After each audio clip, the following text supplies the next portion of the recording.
கிறிஸ்துவுக்குள் மிகவும் பிரியமானவர்களே, பஞ்சாப் மாநிலத்தில் கிறிஸ்தவ போதகர் மற்றும் அவர் மனைவியின் உருவப்படத்தை எரித்து பொய்யான புகார்களை அளித்து கடுமையான அராஜகத்தில் ஈடுபட்ட மதவாத சக்திகளை எதிர்த்து கிறிஸ்தவ மக்கள் தக்க பதிலடி கொடுத்துள்ளனர்.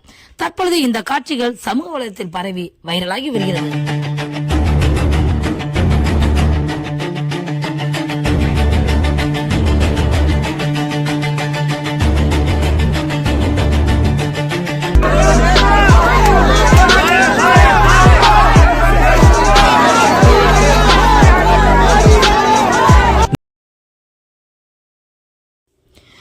நம் இந்திய நாட்டில் பஞ்சாப் மாநிலத்தில் மிகப்பெரிய அளவில் ஊழியத்தை செய்து வருபவர்தான் அனுகுல் நருலா, அவர் மனைவி சோனியா நருலா.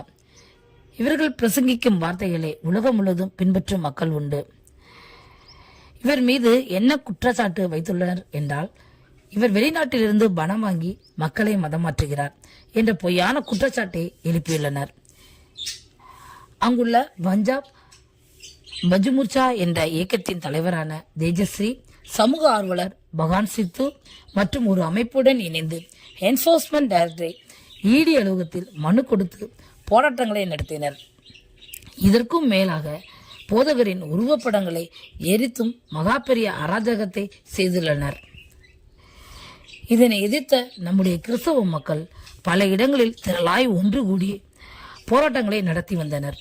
இந்த கிறிஸ்துவ மக்கள் சமூக விரோத செயலை செய்த தேஜஸ்ரீ அவரின் உருவ புகைப்படத்தை செருப்பால் அடித்து எரித்து கண்டனங்களை தெரிவித்துள்ளனர்.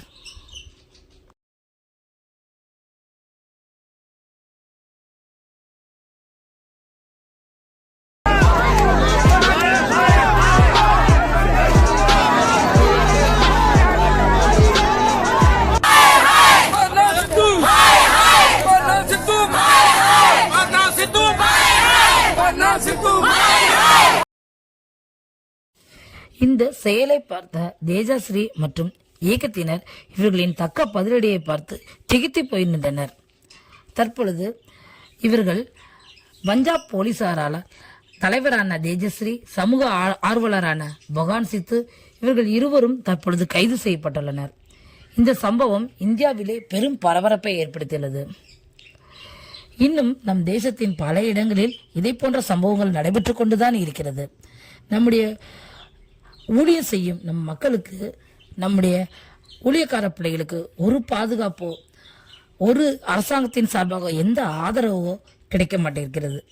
இதற்காக நாம் தொடர்ந்து செபிக்கிறவர்களாய் காணப்படுவோம். ஊழியம் செய்யும் ஒவ்வொரு பிள்ளைகளும் பாதுகாப்பாக இருக்க வேண்டும். தேவன் அவர்களுக்கு உதவி செய்ய வேண்டும். இதே போன்ற தகவல்களை நீங்கள் தொடர்ந்து பெறுவதற்கு இந்த சேனலை தொடர்ந்து பாருங்கள், சப்ஸ்கிரைப் செய்து கொள்ளுங்கள். அது உங்களுடைய ஆவிக்குரிய வாழ்க்கைக்கு பிரயோஜனமாக இருக்கும்.